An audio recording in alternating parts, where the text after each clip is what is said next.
Hallelujah.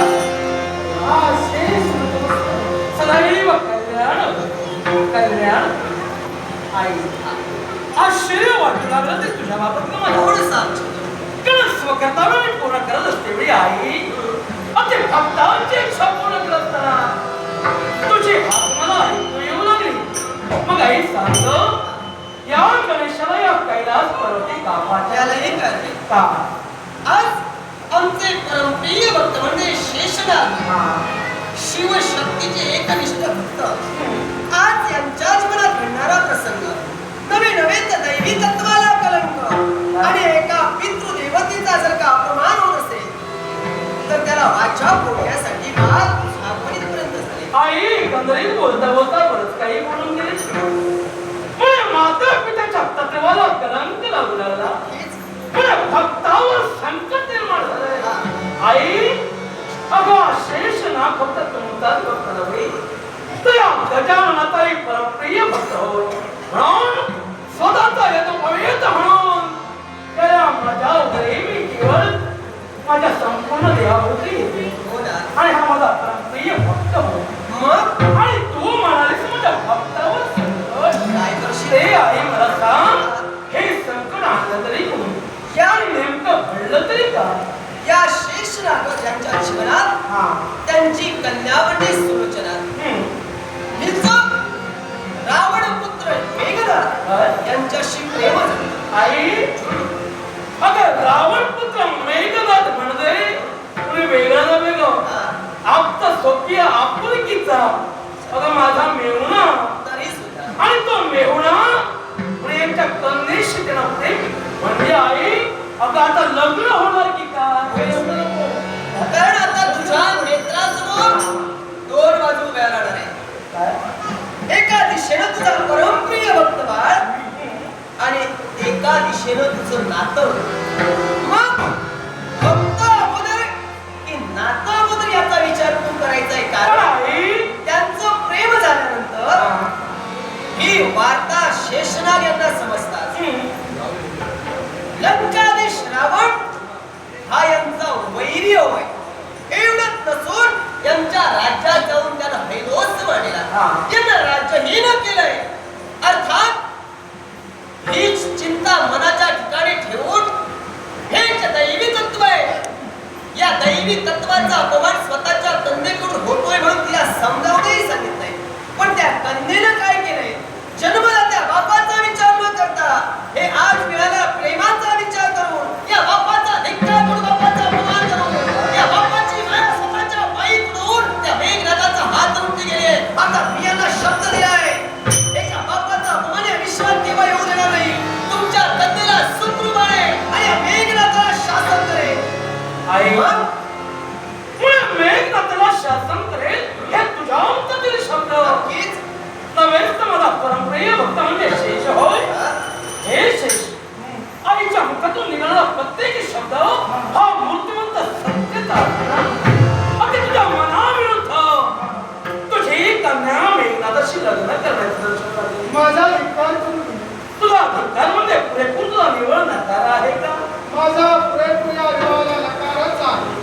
मग तुझा जर नकार असेल आणि तुझा जर धिक्कार न करू तर मेघनादाला जर का अपमान नाही केला असेल तर या विश्वात आपलं स्वकीय सगळे सोयरे फार वेगळे पण देव आणि भक्त हे नातं फार वेगळं आहे.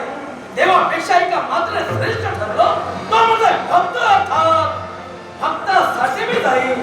आई एवढंच नव्हे तर केव्हा माझ्या भक्ताचा अपमान नव्हे तर हा अपमान आणि तुझाही होय. अर्थात तुझे शब्द सत्य करणं एका पुत्राचा धर्म झाला म्हणून तुझ्या आज्ञेप्रमाणे जरूर त्या मेघनादाला मी शासन करणच करेन. मला निघाल माझ्या भक्ताला न्याय देण्यासाठी तुझा शब्द सत्य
किंवा योगायोग घडवून आणावा लागला तो केवळ तुझ्याच मुळे.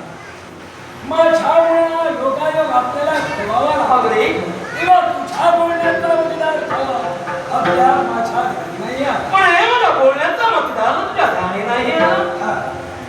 हे मेघना सांगत तू निघालास तो कुठ्यावर लंकेच्या दिशेने. लंकेच्या दिशेनं तुझ्या समयचे आहे ते म्हणजे शेष कन्या सुलोचना होय.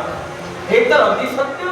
निश्चितच. मग सांग तुम्ही उभय तर तुम्ही दोघेही लंकेच्या दिशेनं निघाला. होय देवा. तुझा देवानुभव अगदी शेष नागाशी ठरव. कारण त्यांची इच्छा आणि त्यांच्या मनाविरुद्ध अगदी तुम्ही वागू लागला. त्यांना पटलं नाही म्हणून तुम्ही प्रतिकार केला आणि अखेर त्यांच्या तिथून तुम्ही माघारी फिरला. हे तर सत्य ना. होय देवा. म्हणे तुमचं एकमेकावर प्रेम जडलं. मला सांग प्रेमाचं रूपांतर तुम्हाला लग्नात करायचं. मग लग्न झाल्यानंतर सुखी संसार नव दाम्पत्याचा सुरू होतो. मग तो सुरू होण्यासाठी अत्यंत महत्वाचा आशीर्वाद कोणाचा लागतो? मात्या पित्यांचा. होय ना. समजा माता पित्याचा आशीर्वाद न मिळता त्या माता पित्याच्या नयनातून आसव्या धरतीवर टपकली तर ते दाम्पत्य सुखी राहू शकेल का? देवा हेच जाणून या विश्वाच्या ठाई 16 संस्कार शाश्वत ठेविले गेले आणि या 16 संस्कारापैकी 15वा संस्कार म्हणजे विवाहाचा संस्कार. हा विवाहाचा संस्कार प्रत्येकावर घडत असतो आणि तो मात्या पित्याच्या अनुमतीने घडावा याला सुद्धा धर्मशास्त्र आहे. आणि पण तो विवाहाचा संस्कार घडविण्यासाठी आम्ही प्रयत्नशील राहिलो. शेषाकडे ज्या नियमाप्रमाणे त्यांच्या कन्येची मागणी केली ज्यार्थी मागणी केली त्यार्थी त्यांनी कन्येचा हात त्या मेघनाथाच्या हाती द्यायला हवा. तुझ्या मताला तू मागणी केलीस पण त्याने तुला निव्वळ नकार दिला. होय. तो का म्हणून एकाच गोष्टीसाठी कारण माझ्या पित्यानं त्यांना नामोहर ठेवलं. त्यांचं वैभव प्राप्त केलं होतं आणि याच उद्देशाने त्यांचे नकार दर्शवला. पण ते वैरत्व मिटलं जाऊ शकतं. ज्या नात्यानं वैरत्व मिटलं जाऊ शकतं मग हे वैरत्व मिटवण्यासाठी त्यांनी कार्यरत का म्हणून राहणे. प्रत्येक गोष्टीला प्रत्येक वेळेला महत्व आहे की नाही? निश्चितच. मग त्याचप्रमाणे लंकादेश रावण म्हणजे तुझा पिता त्या शेष नागाला पदच्युत केलं अर्थात त्याच्या पाताळावर त्याला अधिकार मिळविला. शेवटी मला सांग एका राजकर्त्यापासून दुसरा राजकर्ता हारला तर त्याला अपमान वाटणार की नाही? जेव्हा तरी अपमान वाटला असला तरी तो मान पुनश्च मिळवून देण्यासाठी मी स्वतः कार्यरत राहणार होतो. हे शब्द माझे होते. मग या शब्दांवर विश्वास ठेवून त्यांनी सुलोचनेचा हात माझ्या वतीनं स्वहस्ताने दिला. तू वचन द्या तू सांगावं आणि त्याने ऐकावं अशा प्रकारचा भेट तर प्रत्येक पित्याचा परिपूर्ण अधिकार पोचतोय. ज्या कन्येला आपण लहानाची मोठी केली त्या कन्येला तिच्या सुखाच्या जीवनासाठी सुखी संसाराचा साथीदार कोण बघावा कोण निवडावा हा प्रत्येक पित्याचा अधिकार झाला.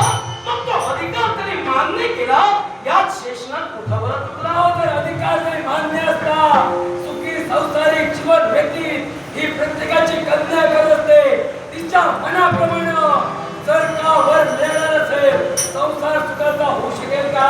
अगदी तुझं म्हणणं योग्य आहे. पण याचा प्रश्न असा नव्हे की पित्यानं केलेलं प्रत्येक लग्न अगदी मुलीचं भवितव्य कधी उज्ज्वल झालं नाही. कारण ज्यावेळी प्रत्येक पिता आपल्या कन्येचं लग्न करतो त्यावेळी आपल्या मनाप्रमाणे आपल्या कन्येला साजेल शोभेल आणि त्याच्या योग्यतेचा असा वर शोधेल आणि त्या वरासमोर लग्न करून देत असतो.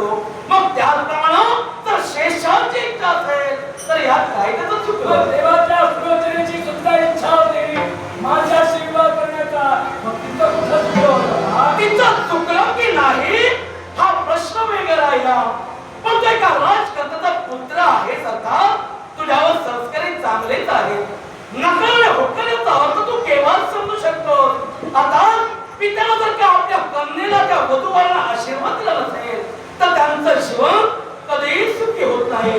तर त्या बापाच्या नयनातून उतरणारे असं अगदी त्यांना दुःख भोगावी करतात. तेव्हा तुझं आणि माझं नातं आहे ते फार वेगळं आणि त्याच नात्यामुळं एकदा तुला मी समजावण्यासाठी इथवर आलं.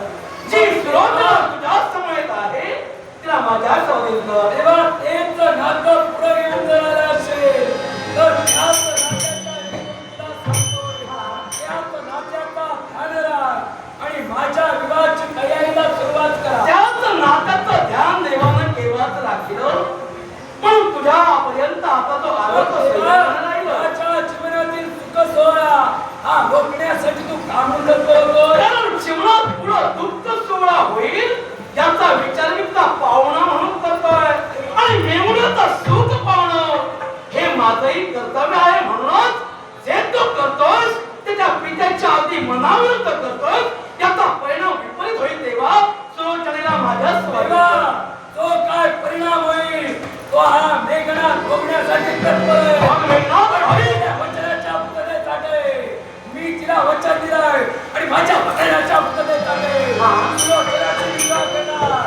या विश्वात त्याचा पितात काय हे विश्व माझ्या विरोधात उभं राहिलं तर या विश्वावर मान करून सुद्धा या विश्वावर मनाप्रमाणे सुलोचनेचा विवाह माझ्याशी करून माझ्या वचनाची पूर्तता नव्हे माझ्या प्रेमाची पूर्तता विवाह करवी हा मेघनाथ तुझ्या वचनाची पूर्तता तू करणार आहेस.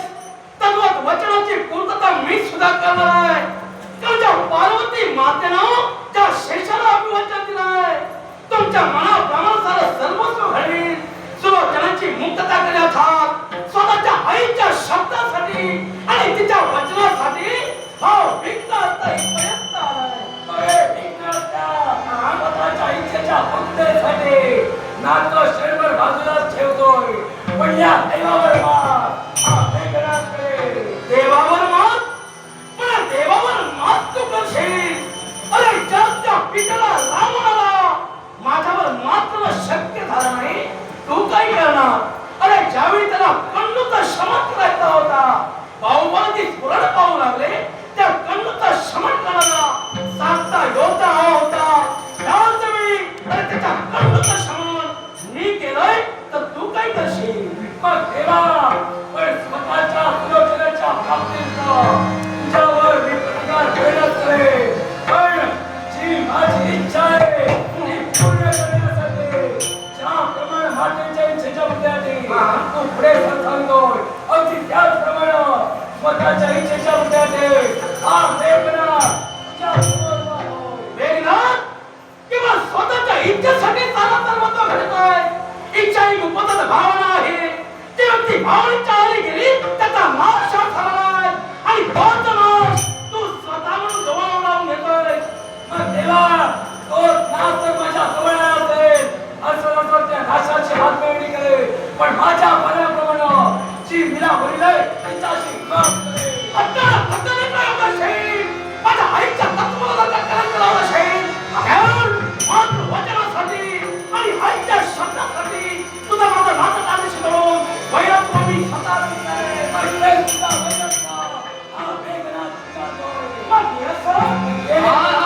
हरे रूप दिवासे हरे रूप दिवासे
मला कारण कळलं.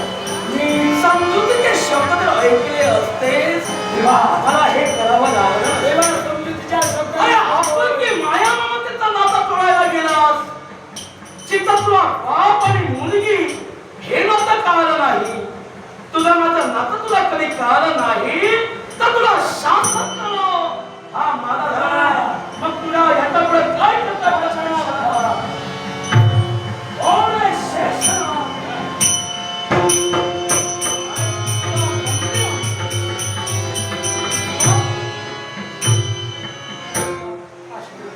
आम्ही दरबारी आलो.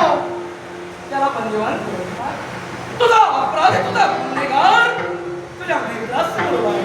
बंदिवान केलं. बरं झालं. पण देवा, काय ते? मस्त बंदिवान केलंय ना. कोण त्याला बंद केलं असेल तर बोल. याचं तोंड बंद होणारच आहे. काही क्षणापूर्वी बंद होत आलं, आता ते बंदच होणार. तेव्हा अपराधी व्यक्तीनं जास्त बोलू नये. तू आता गुन्हेगार आहे तेव्हा म्हणून बंदिवान आहे. मुक्त होतास तेव्हा सुद्धा काही बोलू नये. त्याच्यामुळं तू आता बोलू नकोस. तुला बंदिवान करायला चित्त हवं हे तू याच्या बाबत काय देवा, बरं नेमकं सांगतोय तुला. त्याला शासन तू घडवलं, त्याला बंदिवान तू घडवलं आणि आता तू दिलेली जबाबदारी मी पूर्ण करतो. म्हणजे पापाचं नसतं मी बाजूला राहिलो. त्याची चिंता तू सोड. होय ना? तुझ्यासाठी मी सदोली उपाय करा असा शब्द मी तुला दिलेला. देवा,